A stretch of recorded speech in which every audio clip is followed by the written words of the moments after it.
Me and Jake running down the street with a handful of comic books, kicking ass and banging chicks and drinking booze No, not and me. smoking Not weed. me. I'm married. Yeah, well, I'm married. Jake. Can't do that. Yeah. Off panel, off topic with Jake and Tyler. Kick ass. Hello, Internet, and welcome back to another episode of Off Panel, Off It's Topic. the intranet, and we're on it. Yeah. Yeah, can't scrub this out. AT&T and IBM. And Verizon. We know. Anyway, so We got the codes. that might be the dumbest intro we've ever had of all of the podcasts we've done together. Thanks. Jesus Christ, man. I I was at work last It's night. because Tyler wrote it. No, I was at I'm work just kidding. last night at the restaurant, and I was like, doing stuff. And there was one day last week where I don't know the whole menu. I know how to plate it up and ship it. I don't know how to make everything. There was one lunch last week that I did by myself, basically. And I did it by looking at the menu. It's not that hard. Okay, what goes in it? All right, I've seen it made, right? And I did okay. And I told this waitress, and I was like, yeah, I might not know everything, but last week, I ran a lunch shift by myself, and I did okay. And without skipping a beat, dude, this is how much of a natural bitch she is. Without skipping a beat, dude. Oh, who told you did okay? And everybody in earshot was just like, damn, dude, whoa, fucking damn. And it was just like, wow, that hurt. So thanks for continuing the trend right before the debut of my local radio show ever.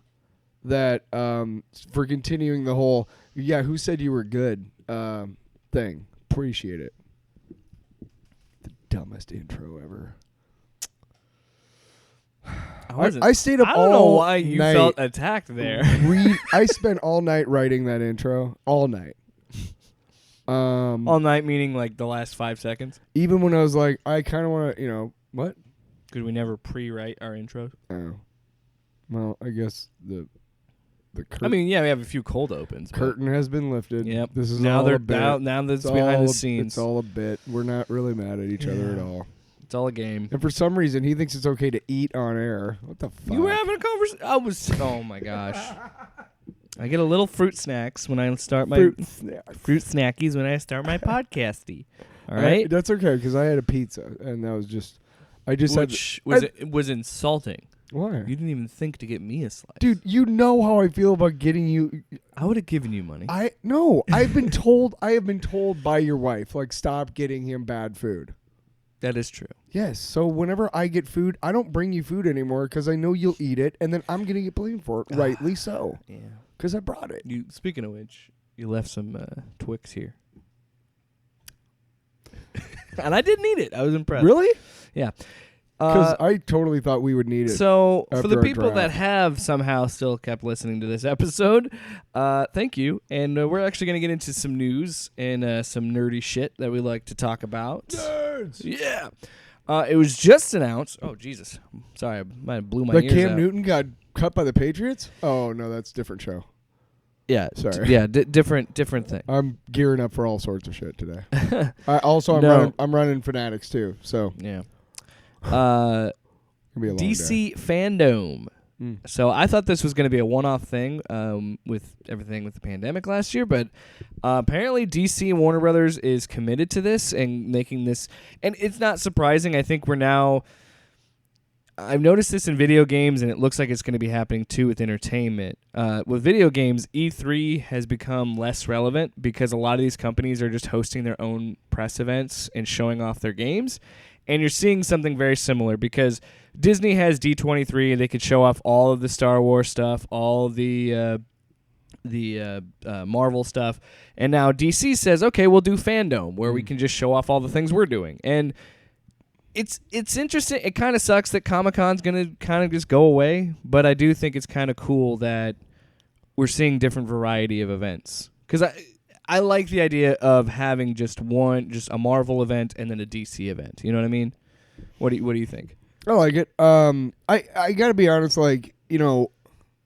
There's an argument to be made to specify why I like Marvel more than DC right now, and probably for the longest time. But it seems to me that DC. Okay, there's an argument on the side of inclusivity, which we have argued against, which is, they're just doing it for sales and whatnot. And sometimes you could make the argument, right? But like, say, Iceman being gay in Marvel, like there were hints earlier. Yeah. They just made, I think it's Tim Drake gay. Bisexual. What does that have to do with this story? You get what I'm saying? Like, I feel like DC is doing more of that. They for that thing. I like it because, again, it's more inclusive. But it's like, I never ever thought that. I mean, there was never any indication to me. I agree that all of a sudden, like Loki being bisexual, that's been hinted at too. It has to be done in the right way, so you're not. And I didn't read it. Well, so you I'm gotta. Sorry if it was good. I don't want to denigrate a good comic. Well, but what I'm saying is, like, who cares? That's in a sense of, that's not how I want to phrase this. This is not an all-out. No, listen. I'm You're gonna right. stop myself from being fucking canceled by woke scolds. What I'm saying is that that's cool. I don't really care. Like, that's cool that they did that, and whatever. And I'm fine with it. I don't look. I never really. But is it important to the story? That's my thing. I never really cared about Tim Drake, so it doesn't affect me. Like, if you're watching, like, that's just kind of my stance. If you're watching like a porno movie and there's like a dude and two chicks, I don't want to keep harping on this because I want to focus on fandom. It's important to the porno flick that the girls are bisexual. Just move past it. That's what I'm talking about. Is it's important to the story. Oh my god. Anyway, so let's talk about DC FanDome. It's going to be a free online event, just like last year. They're going to be showing off a lot of shit. They're going to be showing off Warner Brothers pictures, first of all. We'll showcase 6 highly anticipated titles. This is also doubtful. This is all from their press release. Titles, an exclusive new trailer for The Batman, new content for DC League of Super Pets, and that's going to be an animated movie. I heard about the Batman stuff. A first look at Black Adam, a sneak peek at The Flash, and behind-the-scenes looks at Aquaman and the Lost Kingdom and Shazam! Fury of the Gods, which I'm excited about both those movies because I enjoyed... Wait, what was the one before Shazam? Aquaman and the Lost Kingdom. Yeah, I've heard some stuff about that too. Yeah, both those movies I'm looking forward to. I'm excited.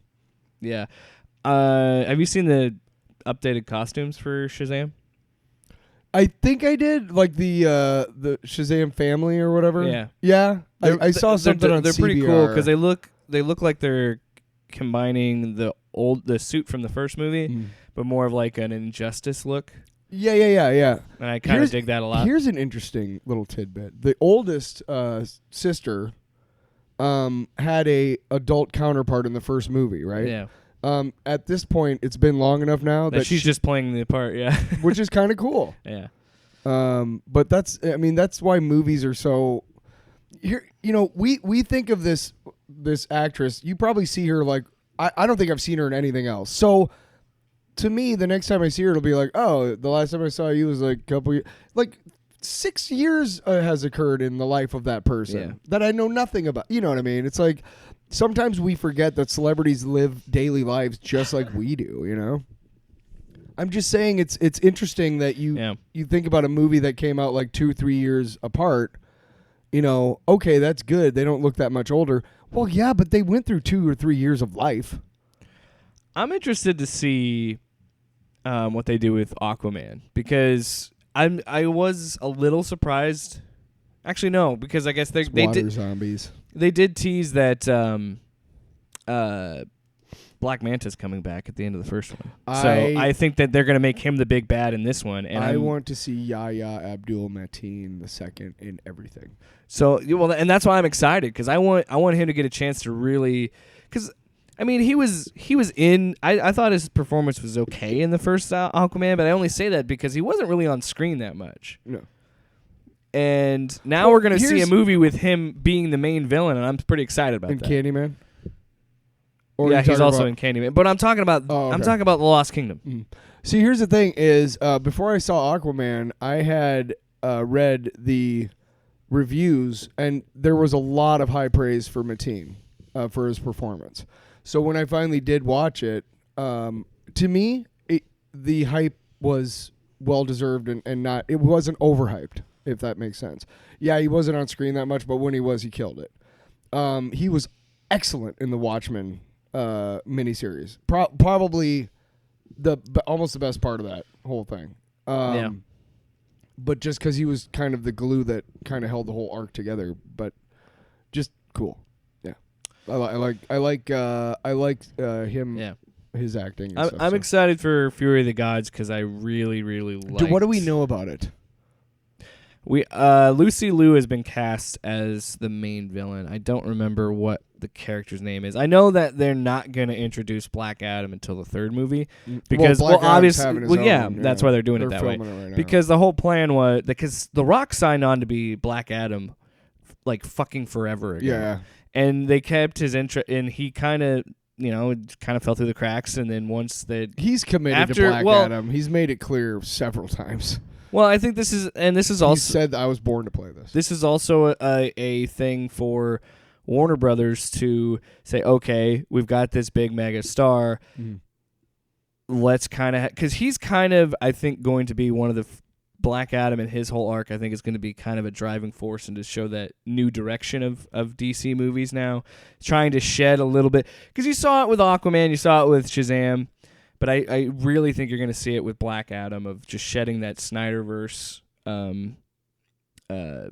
mentality and trying to say this is the new Black direction. Adam is such a dark story, though. I mean, how can you say you're shedding the Snyderverse vibe? I mean, come on. Well, but you know what I mean. I'm saying, but what I'm saying is, come on. It could still be dark and still be not a fucking Snyder movie. Like he doesn't have carte blanche over adult stories. Like I don't. Just because something is dark and gritty doesn't mean it's a Snyder movie. I think that it's going to have a different kind of flair to it, if that makes sense. But I know what you're saying because it is going to come off, and I agree with you that it might look to some people like a Snyder movie and come off dark like a Snyder movie. Well, the thing that that kind of bugs me, and we've been doing this since the first Batman movie. Who's the villain? Yeah, I have no idea. No, I'm saying that's how a lot of superhero movies are almost judged before they even start filming. In the last 10 years, they've gotten a lot better at kind of keeping things under wraps. Vis-a-vis twists and stuff like that, and reveals and things like that. But back in Batman, when Batman first came out, we all knew Jack Nicholson was the Joker, and then when Batman Forever, Lucy Liu is playing Batman Return, Calypso. Oh, okay, she's a character from the comics. Yeah. Interesting. But then the question was every time a new superhero movie came out, it was who's the villain. Yeah. Who's the villain for Batman Returns? It was Catwoman and Penguin, and Burton didn't want to do two villains. He wanted to do a whole trilogy. That's another trend that I hate about superhero movies, where it's like you have to up the ante and the first movie only had one villain. This one's gonna have two. Well, it's almost always two now. Yeah. I mean, it's and then you also have to think of because Marvel kind of changed the game and turned these movies into TV. It essentially turned them into TV shows. It's like the movies are a season of TV, and that somebody kind of said that online when they're talking about that, and I was like, that makes a lot of sense. that if you think about it, this is the Captain America season of the show, this is the Iron Man, and. So that has kind of changed a lot of things with the villain dynamics and how that works. But I'm interested to see what they're going to do. I'm actually excited for the new DC. I'm excited for Aquaman and Shazam. I don't know what the fuck they're going to do with the Flash, because Keaton's in it, Affleck's in it. I've already seen the blood on the symbol. It's like the Batman '89 suit, and I don't know how they're gonna make this work, but I think it's gonna be fucking dope. I'm sorry, I think it's gonna be awesome. If they do it right, yes. Did you see Birdman? Yes. Oh, such a good movie. Well, it's funny that after he made that movie, he started doing comic book characters again. Yeah. Because he was the Vulture, and now he's back doing Batman. But he said when he put the suit on, it felt right. I was like, yeah, Michael Keaton, you're so cool. I'm excited, but I'm a little worried because I don't know how they're going to pull it. If this were Marvel, I would trust Marvel to pull this off. But given DC's track record, I'm a little worried. But I think that there's so much writing on this movie, on the Flash movie, because I really do think it's going to be the Flashpoint thing, so they can. Well, they made it clear something. So they can reset it and say Snyderverse is dead. This is the new DC, and I don't know. It's gonna be interesting, and I can't wait to see the fucking review bombs from all the Snyder losers being like, "Oh, well, this should be Snyderverse." It's over. You got what you wanted. Zack Snyder doesn't want to work with them anymore. Anyway, let's move on. Warner Brothers Television will offer new seasons of Batwoman, The Flash, Superman and Lois. I've heard Superman and Lois is actually really good. Yeah. And Sweet Tooth. A farewell tribute to Supergirl as it approaches its epic conclusion after 6 seasons. Whatever. A celebration of 100 episodes of DC's Legends of Tomorrow. Cool. A first look at the forthcoming new drama, Naomi, and a sneak peek at the upcoming episode of DC's Stargirl, which I've heard Stargirl's pretty good too. Yeah. This one excites me a lot. I cannot get excited by the Arrowverse. I've tried. I'm really fucking excited. It should be exciting to me because it's all comic book shit. What? Warner Brothers games will feature new reveals of the highly anticipated Gotham Knights. Oh, I don't play video developed games. by Warner Brothers Games Montreal, and Suicide Squad: Kill the Justice League, developed by Rocksteady that Studios. Sounds kinda cool. Wow. So Gotham Knights is interesting because WB Montreal, because I'm explaining to some people who might not know it because I don't know if you know about this. But Don't like touch me. The Rocksteady Studios in 2009 started the whole Batman Arkham series.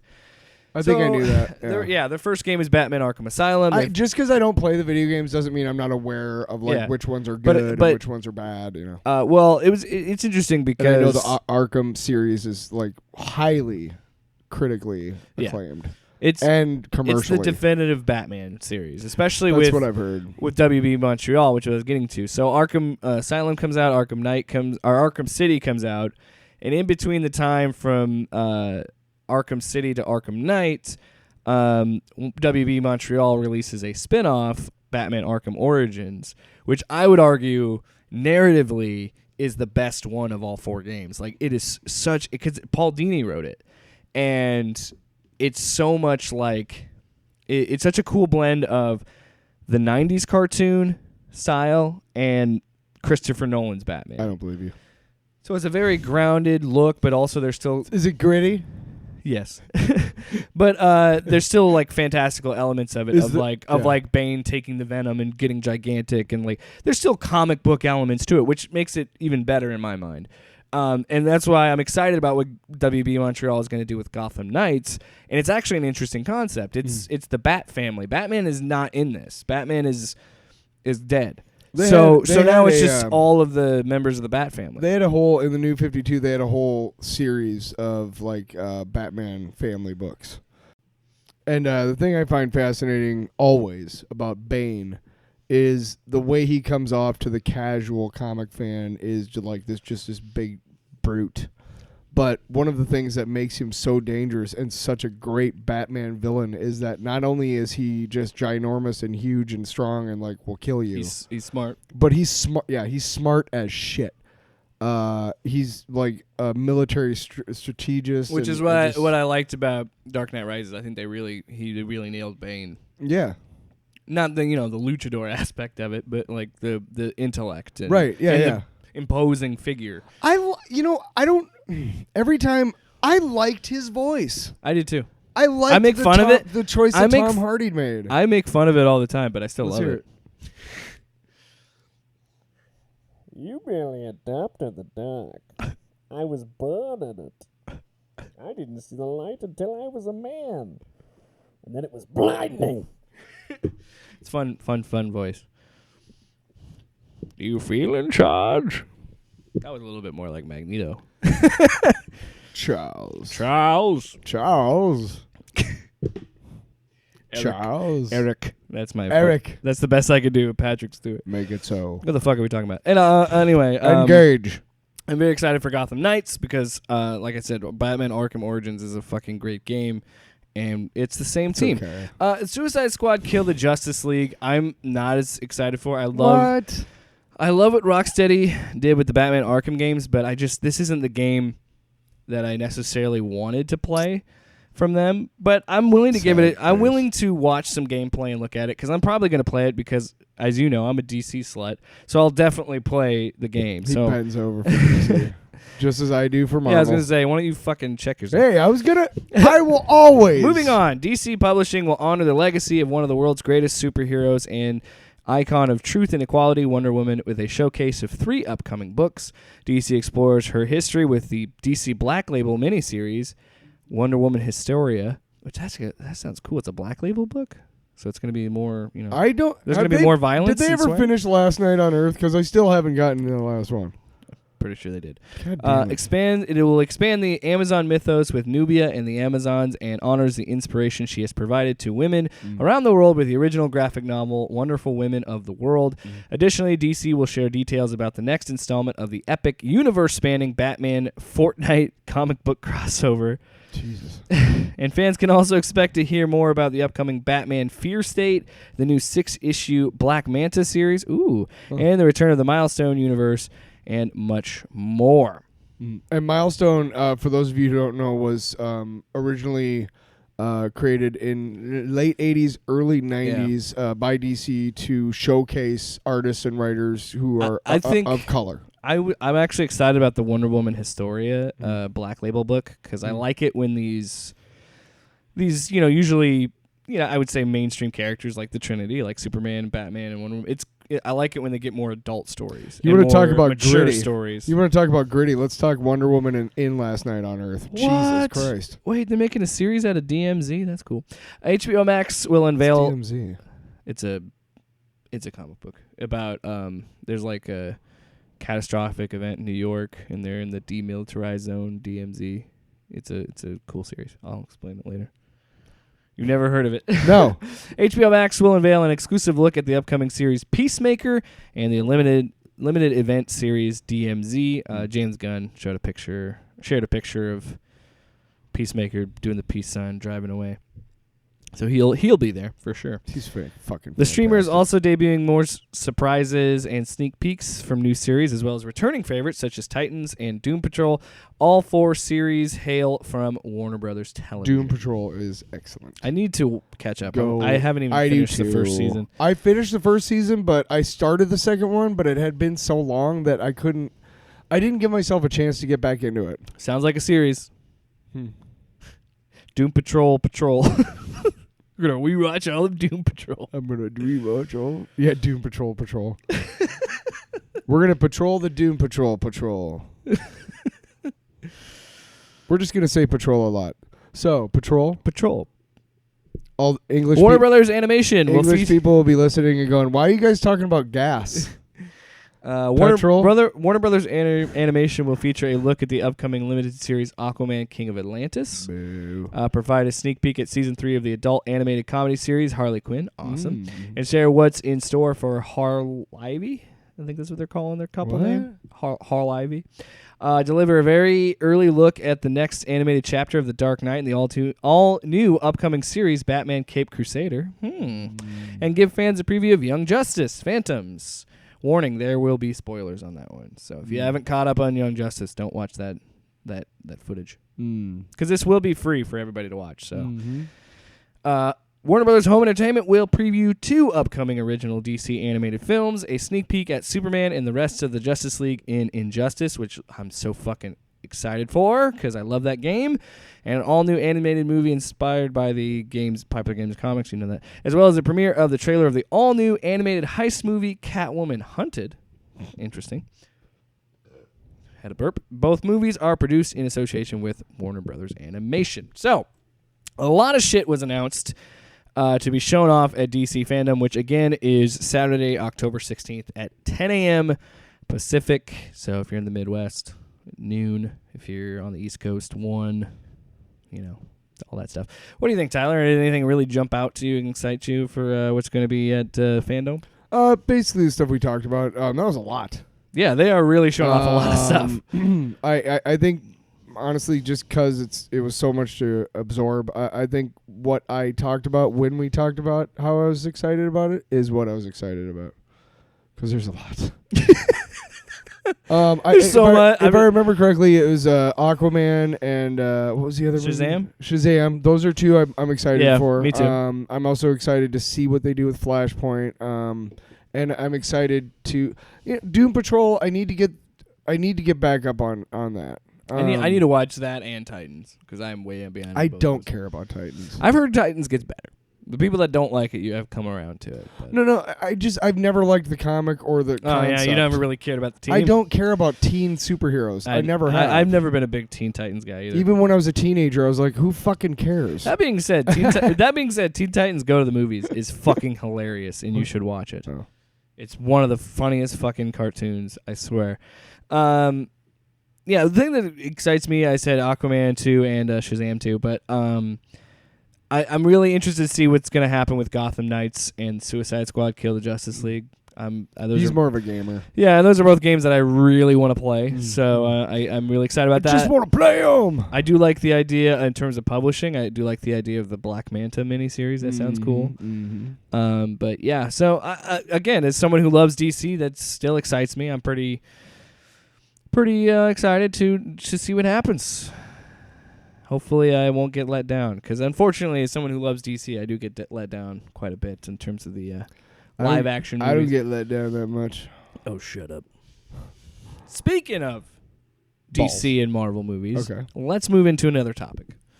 So, Tyler, you and I have talked about this with Blade coming up and Moon Knight coming up. And Deadpool.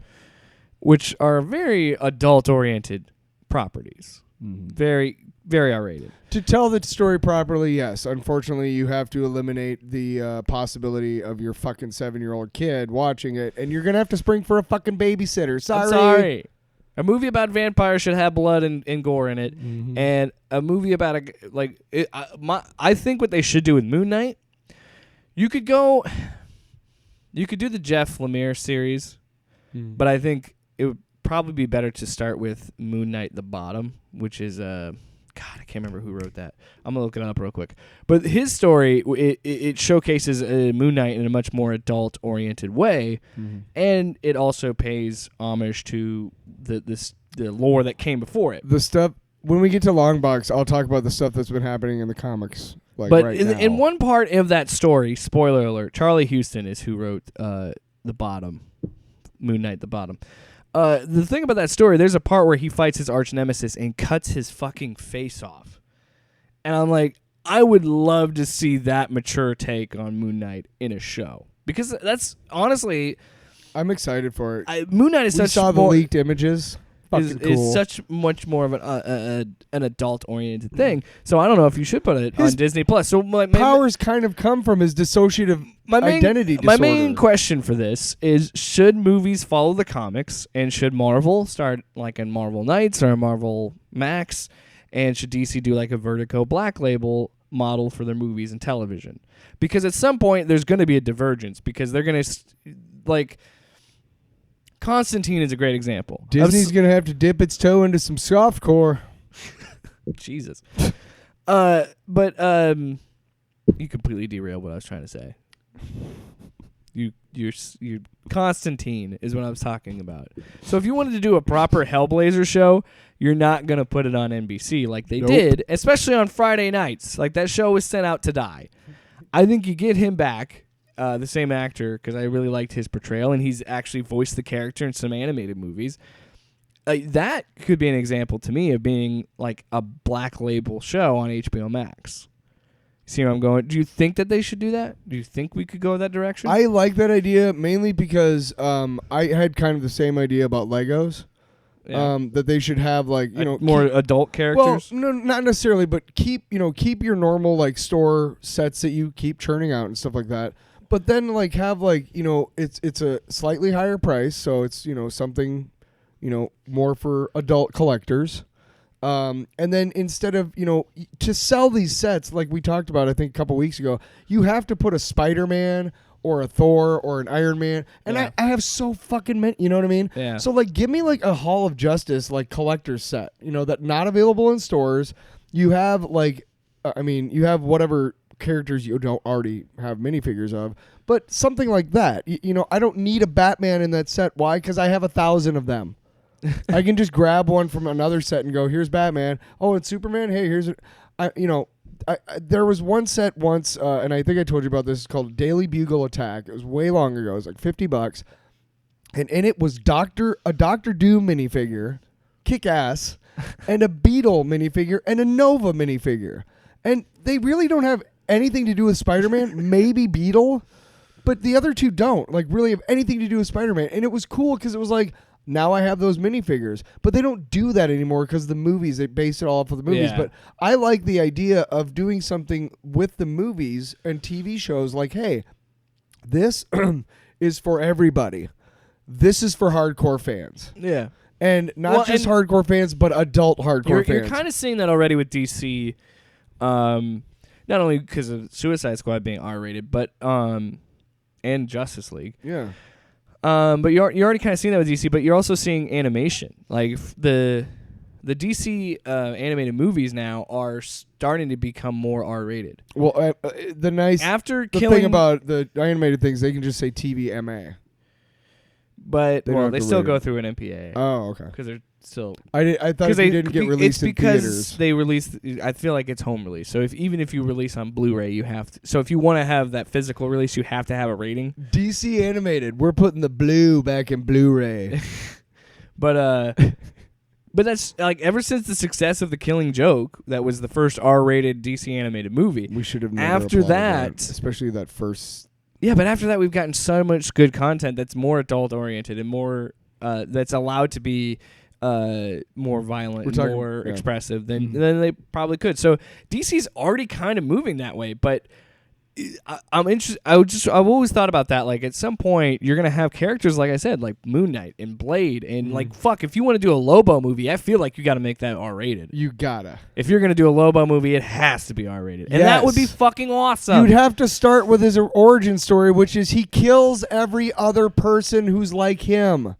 He kills everybody else on his home planet, so that there's only one of him. Yeah, that's how he starts, and he's like 7 when he does it.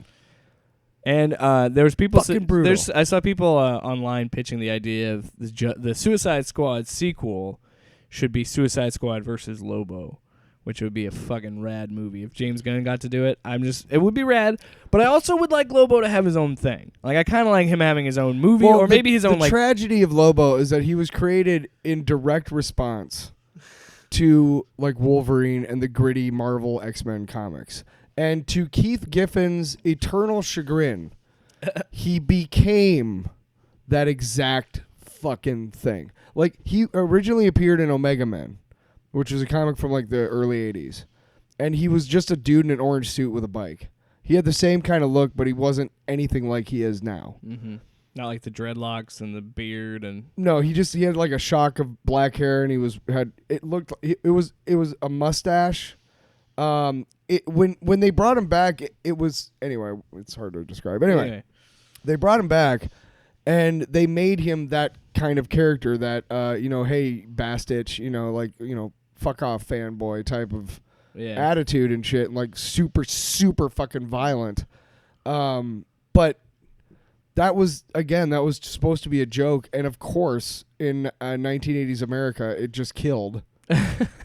So And you could have fun with it. Yeah, the movie Rambo and the book Rambo were both trying to do the same thing, which is, hey, war sucks, and we shouldn't be applauding this shit. There isn't a body count in that movie. Yes, not in that one. No. But then, hey, let's have 5 more movies where there is a lot of it. There's literally a part where he goes, "You just don't turn it off," when he talks about war. It's like it's about PTSD. It's a very deeper movie than people think. Yes. And I think you could do something like that with Lobo. I think you could do something real cool and kind of play up that idea. And again, it's something that you definitely don't make for children, because Lobo is, again, that very violent character. I mean, you could get away with making it PG-13. And I think Lobo is such a sociopath that you can't really use PTSD with him, because he's such a sociopath. Honestly, nothing phases him. Fans of Lobo are older people. He's not a very... Yes, he's been used in the comics, in the last few years or whatever, but... I want to say I can't remember her name, but he's got a daughter now, and she's non-binary or something. What is it?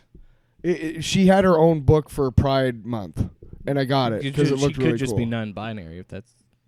I'm not sure. Yeah, but it's she something is, like that. She is a I don't want to say pansexual lifestyle. Yeah, because that's kind of insulting. The point. Just move on. The point is she's non-binary. But what I'm saying is that she's probably more of like the presence in comics that you see nowadays rather than Lobo because she's a newer character, and she's got her own following obviously too. So we may not see Lobo that much in the comics anymore.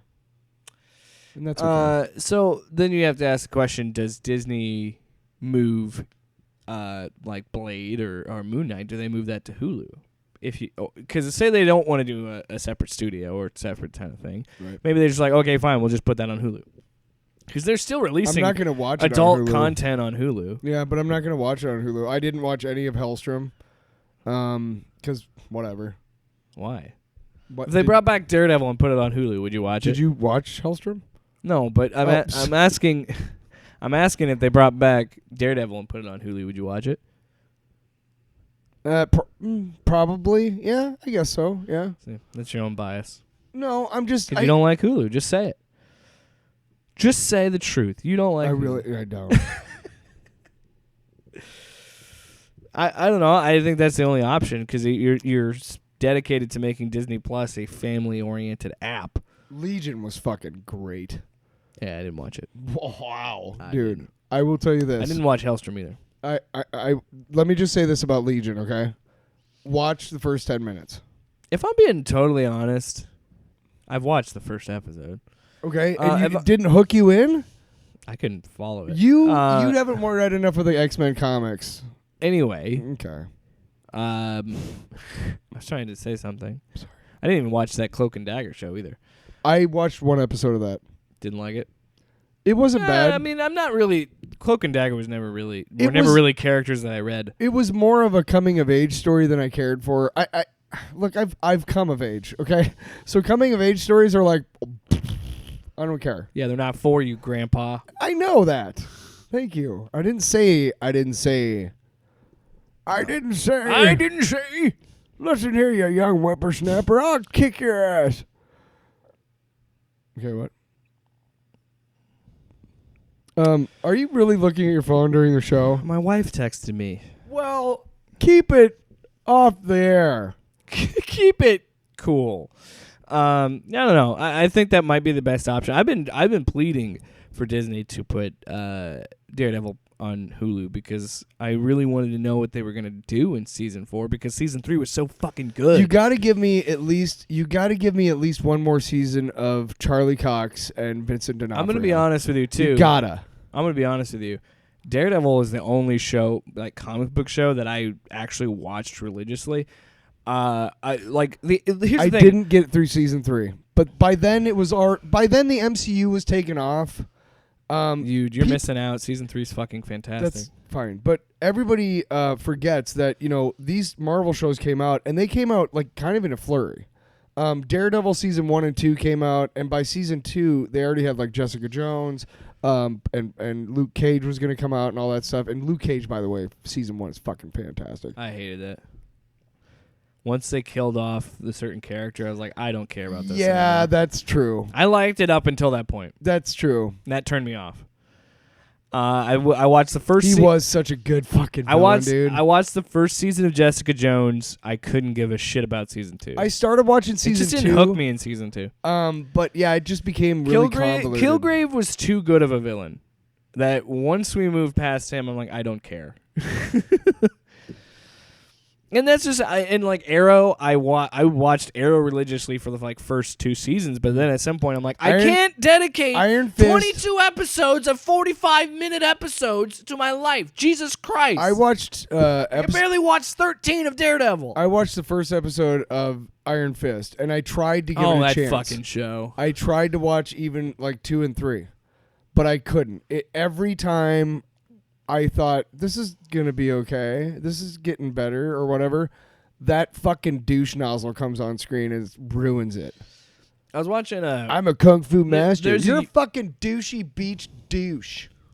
So I guess what we're saying Douche. is we don't need the Netflix shows on Hulu.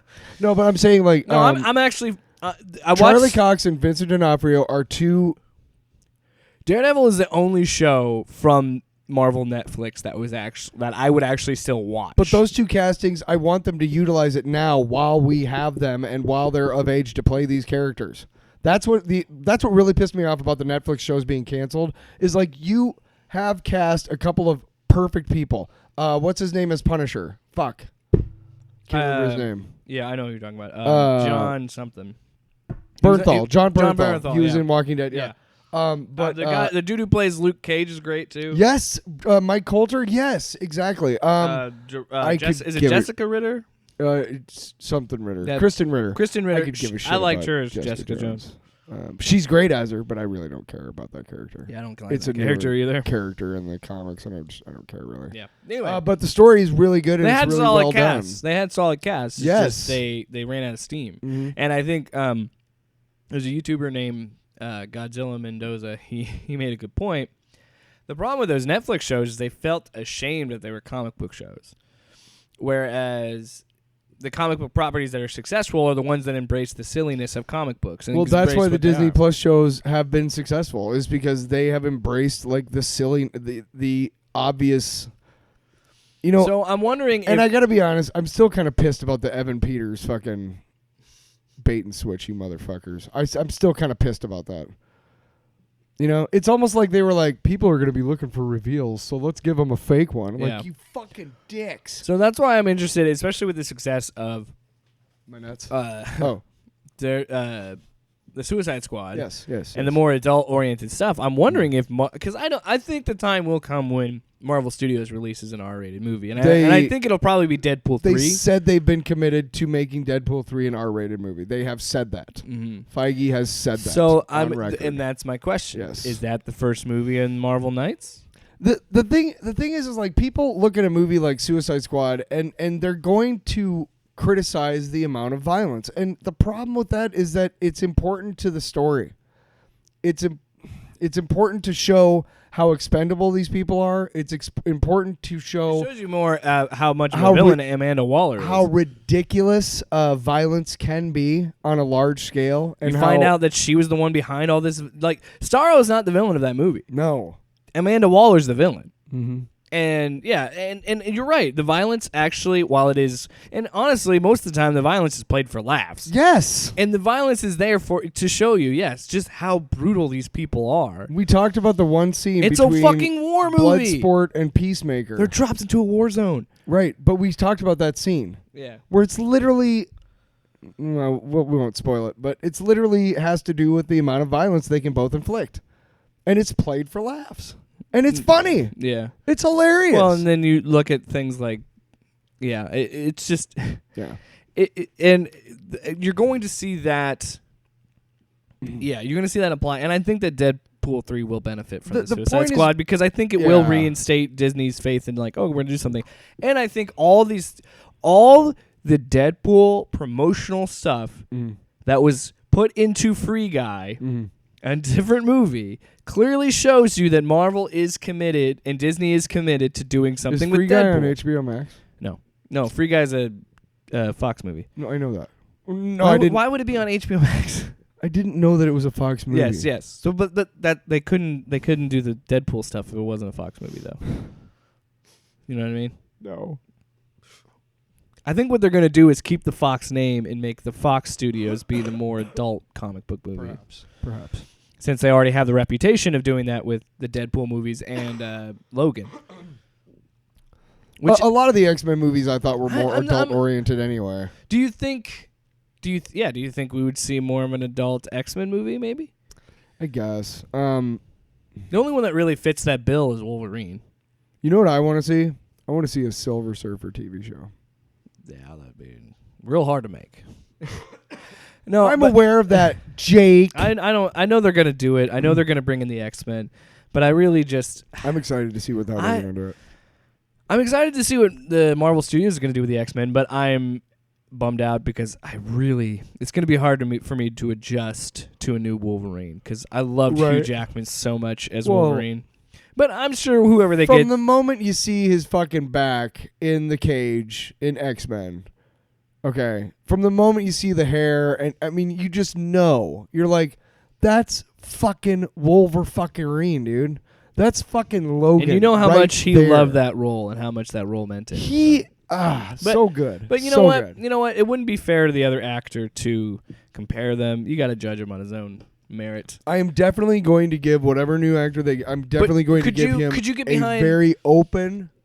Could you get behind an X-Men Hulu show? If it's going to be a little bit more adult oriented. I guess so. I don't know. X-Men feel like they need to be a big screen. Like, I don't feel like the X-Men could work unless you do something like X-Force. Now, I'd be down to watch a fucking X-Force show or a Thunderbolt show on Hulu. I'd be into that. You know, you want to talk about an adult-oriented show that I have talked about on this show that I would love to see adapted into a live-action show? What? X-Statix. It's that spin-off of X-Force where like they're like celebrities, like boy bands and shit. Yeah. And like their whole thing is controlled by like media. Yeah. And like every one of them dies like every issue. It's insane, dude. Mike Allred did it. Mike Allred and Peter Milligan. The problem is if you wanted to do like an X-Force show, you're going to have to work around because the X-Force almost always had Wolverine on it, and Deadpool was on it for quite a bit. So the original X-Force was no Wolverine or Deadpool. Deadpool was the guy who bugged them. Yeah, he and fights Wolverine them. showed up to help sell comics. Yeah, pretty much. So I mean, you could technically do that, but I would be interested in that. And again, how do we connect Cable to Wolverine? Let's do that somehow, guys. And but again, that's also something that you have to. I don't think X-Force would work as a PG-13 style show. I feel like X-Force would have to be hard R and very TVMA violent show. If you're talking about like the gray suits, like the Black Ops version of X-Force, that would be kind of cool. Well, even in the new, the Hickman X-Force, Archangel, Wolverine, Domino, Psylocke, and Dugan. I was talking about Dugan's run right now in X-Force. Oh. Even that version too is fucking violent as hell. Yeah. But again, you'd have to. Well, X-Force is kind of the Black Ops has been for a long time now. Yeah, but didn't start off that way. Would you watch a Thunderbolt show? I don't know. I'm not because I'm also on the mind of this. They bring up Thunderbolt Ross in Civil War. They bring him back. Then he shows up in Black Widow, which again makes sense because it's after Civil War, right? Mm-hmm. Do you think they'll ever make him into Red Hulk? No, I don't think they should. Why because not? He's too old. It's CG. No, I'm saying Red Hulk should be around for a while because he's got an interesting arc. Also, and I don't know if if that actor would commit to doing that. We haven't talked about it. We talked about it when we maybe an illegitimate son, something like that. That could work because he still has the Ross name. Maybe me and Feige are like that. We kind of talked about this on our YouTube channel when we talked about the Hawkeye stuff. But I got to tell you, I was wrong because I went back and I read up on She-Hulk. Because I think that's going to be an interesting Disney Plus show because it is going to be a comedy. And I was initially against that. And you're like, no, you don't know the character. And I went back and I read, and yeah, I would totally be into this show because it is. You read the John Byrne run? I read up on that and found out about fantastic. How it's constantly satirizes the comic book industry and in the way in the breaking, like you said before, Deadpool was breaking the fourth wall, and where she like. You mentioned this where she pulls the page of the comic for you, and I was like, that's just funny. There's one where, typically back in those times, the middle of the comic... Which, again, can work, because she can control her gamma radiation because it's not a direct... it's only a piece of his blood, right? So, isn't that the thing? Yeah. Anyway, the middle of the comic books would be a full-page spread, and it was just all text, and it was usually like American Comics or something, but it was a place selling back issues. So you had like literally every comic book listed with number of issue numbers and prices. It was just a big price guide in the middle of the comic book. And in one issue, she rips open, she's trapped somewhere, and she's like, wait a second, I'm in a comic book. So she rips open the page, and behind it is like this fake thing. And Byrne is so brilliant. If you read all of the things, like... He's like, X books, you can't afford them. We're not selling them. fuck you. You know, like it's really hilarious because he spoofs everybody and like Dr. Bong, who is like a really terrible old Hulk villain. He's a guy who's got a bell on his head is a bell and his right hand is a clanger. So he can go bong, and when he does that, he can affect the fucking fabric of reality. What the fuck? Terrible villain, but Byrne brought him back just for that series because he's like, what a terrible fucking villain. There's a guy named Spragg the Living Hill, which he brings back. He just brings back Ego the Living Planet. No, well, I know, but that's what he's making fun of that. But no, Spragg the Living Hill is a real an old Ant-Man oh, villain. Jesus Yes, Christ. yes, it's hilarious, dude.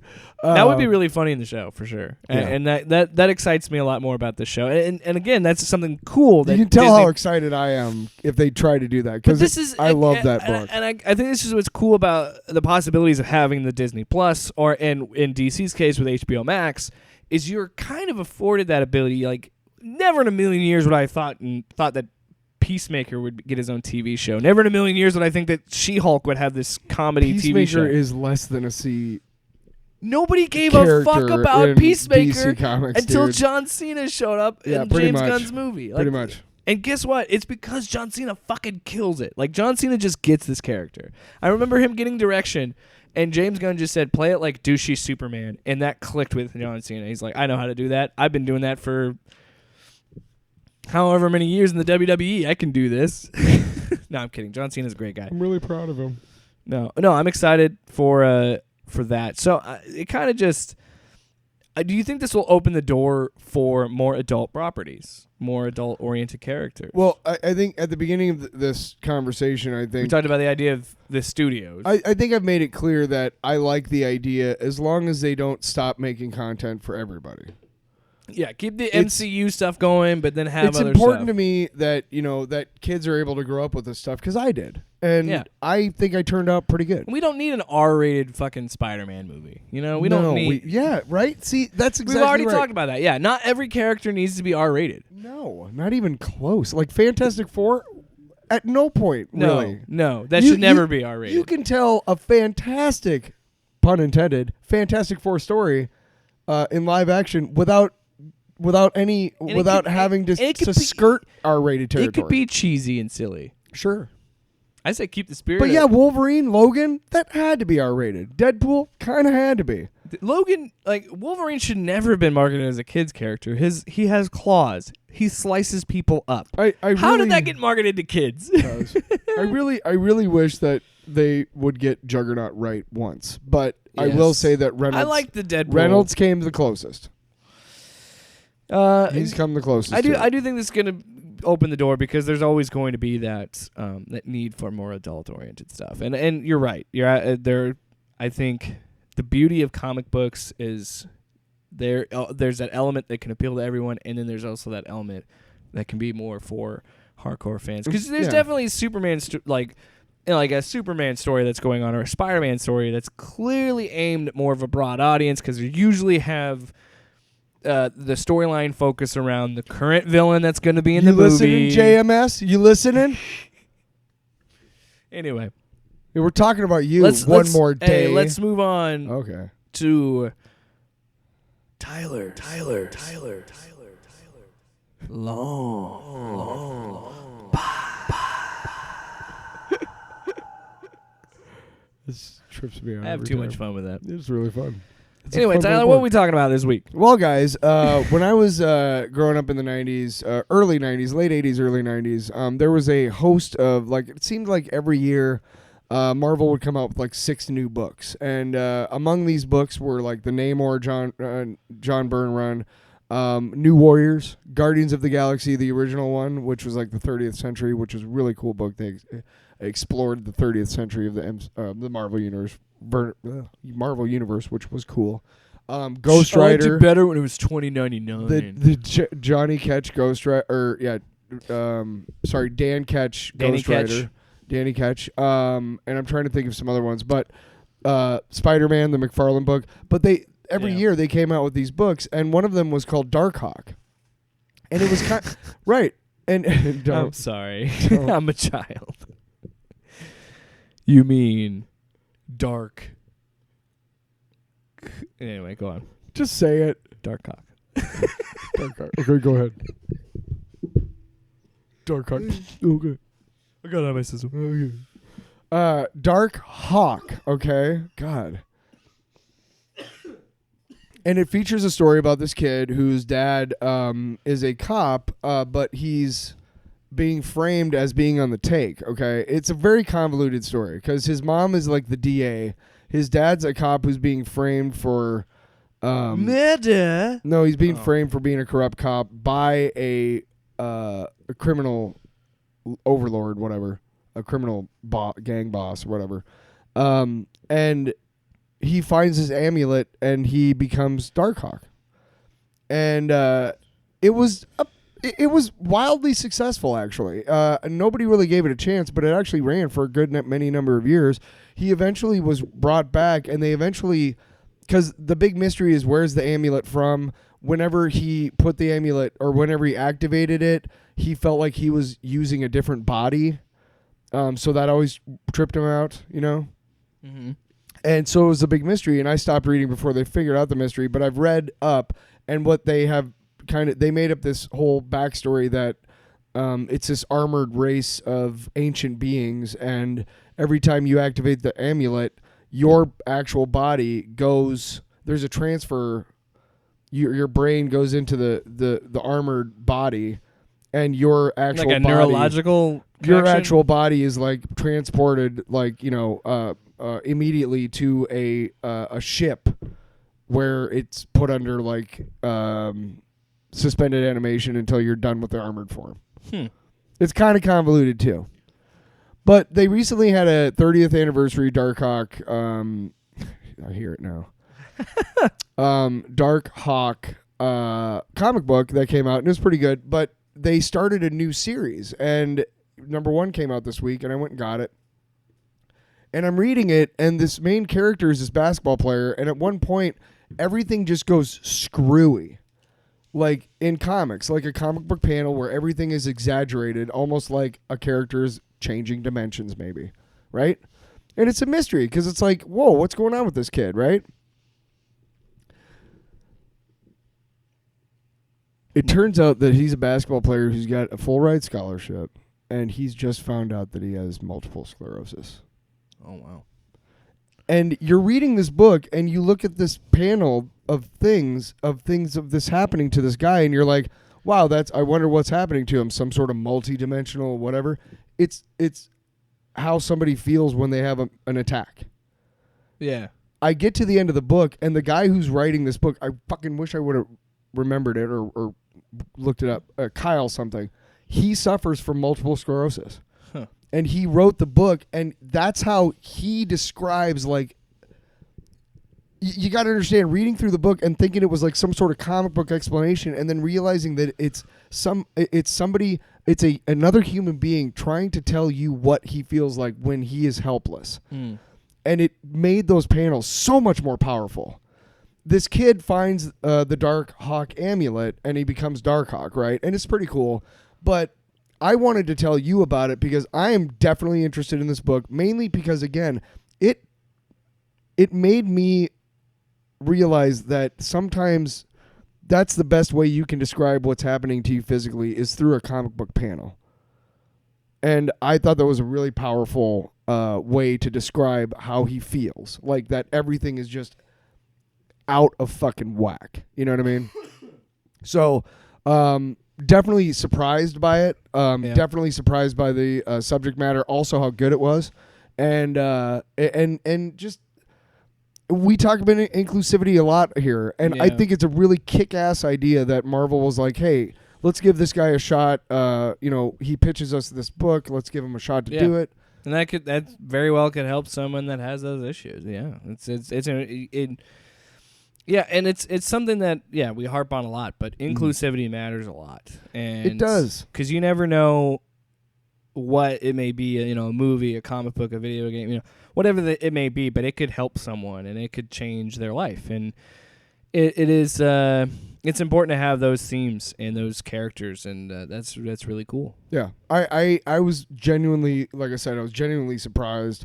there's an interview at the end of the book where they talk to him about, his life and how he does stuff. And when I can't remember what he was doing when he was diagnosed, but it was something art. I think it was he was in art school, and he tried to do something else that would help, that he would be able to do with his new condition.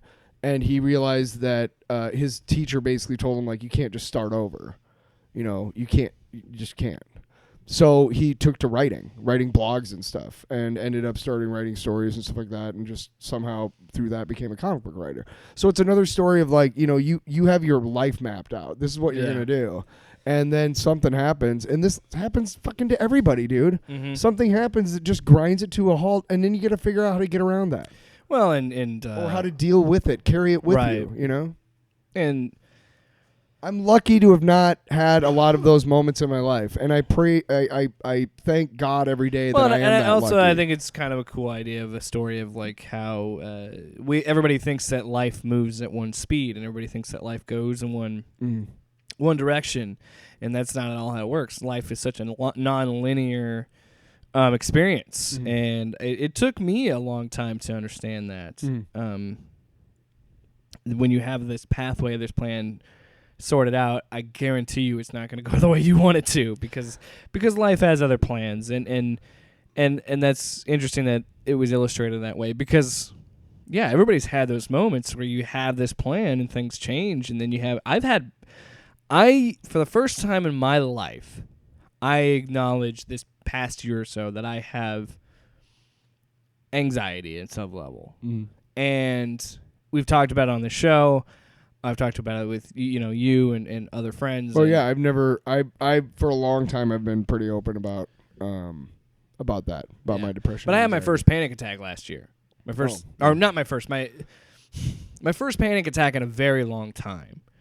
And it was because a lot of the changes were happening for me, and not bad changes. They were just good changes. But it's still think of it as upheaval for those listening. It's not so and it's upheaval, and it's not so much that I'm scared of what's happening. It's so much it's my brain works in a way that, when is this going to fall apart?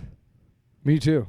And so to hear about a story like what you were talking about, and hear how about him openly talking about that's fantastic. And I similarly found, and again we talked about this in the previous episode, but I found solace in writing, and that's helping me. But I've had a couple panic attacks, and they're awful. You feel like you're gonna die. You have your heart is pounding out of your chest. I think everybody's had you try and walk. You try to do something, you can't. You're freaking out. You can't breathe. Like, it's fucking awful. It's shit. And to see someone illustrate that, I don't know how I'd handle that, because as someone who's had them before, I'd probably be like, "Fuck, this is too real." Well, okay, so one of the things. No, but I'm sure I'd enjoy it. No, but one of the things like that has always helped me whenever I played a live show. Tonight I have a live show on the radio, which, if I honestly stop and think about it, I start panicking because I'm like, I'm gonna fuck this up. Yeah, I know. I was outside having a smoke before we started the show, and I was like, and I thought about it, and I felt a little twingle. Sure. I felt a little. I guess that's a thing. A twangle of, that, like, at the base of your neck, kind of like it's chill down your spine. Yeah, it's almost like a numbness. It's almost like goosebumps almost. But I felt it, and I was like, not fucking happening. So there are times when I can control it, but not all the time. And it sucks when you can't. It fucking sucks. Yeah. So I'm really hoping I don't get to 6 o'clock tonight and actually have that. So that's why something like that is important to talk about. I think we need to be more open about our mental health and things like that. And that's why I make it clear in the previous episode when we had Luke on, and I'll continue to talk about this. About mental health, because we need to talk about it, because when we don't talk about it, bad things can happen, and we don't want that to happen. You know what is really good for you when you're sad is to cry. If you are in a type of situation where men don't cry type of thing, and you're a guy, that's really harmful to your mental state. You should express your emotions. Yes. You should share how you feel. And maybe you don't want to cry on national TV. I get that. Sure, you want to cry in private? Cry in private. Sure. Do it. Go to the out, bathroom. man. Let it out. But seriously, you need to cry. And here's the other thing: if Let you it come go. out, It feels good. if you come out and one of your douchebag friends is like, "What? You're crying, you pussy?" You knock him out. There you Then go. you leave town. Immediately go to violence and then bury his body. That's where my depression and anxiety took me, man. That's how it helps, man. Sorry. It's my process. Sorry. It's my healing. Somebody bugs me when I'm having a panic attack. I kill him. Okay. Also, I cannot recommend enough. Immediately to violence. If you're someone that's that plays video games and you're interested in mental health and healing, I can't recommend enough playing. I still haven't finished it, but I can't recommend enough playing Psychonauts 2, because that is such a beautiful game about mental health, and it's a really fun game too, and also really fucking funny, hilarious. I enjoy the shit out of it, so can't recommend enough. If you got Xbox Game Pass, fucking get it already, would you? What are you waiting for? They're not paying me. Double Fine, Microsoft, they're not paying me. I just like that product. Wow. I'm looking at a fake camera right now because Wow. we're only doing audio. All right, so that's going to be another Are we episode. always looking at a fake camera? I don't. Jake's Unlimited this week is still Thor, the God Butcher. I'm still reading through that, and God Bomb. I'm sorry, I don't have something new for you. Plus, I can't top what Tyler was talking about. It was fucking beautiful. So let's let's wrap up this week's episode. What we learned today, Tyler. Let's end the show with what did you learn today segment. Well, I learned that that mental health is. I didn't really learn that. I've already kind of known that. I learned that there is a shitload of stuff coming out from DC. Yep. And it's either going to be really all kick-ass or really all shit. And I learned that Tyler doesn't like Hulu. We'll see you next week, everybody. It's an uncomfortable truth, isn't it? Fuck you, Hulu. There goes those sponsorship dollars. Fuck them. We don't need their money. Dude, They need our money. Dude. What? What? I just... You know what? While we're at it, fuck. What is my problem?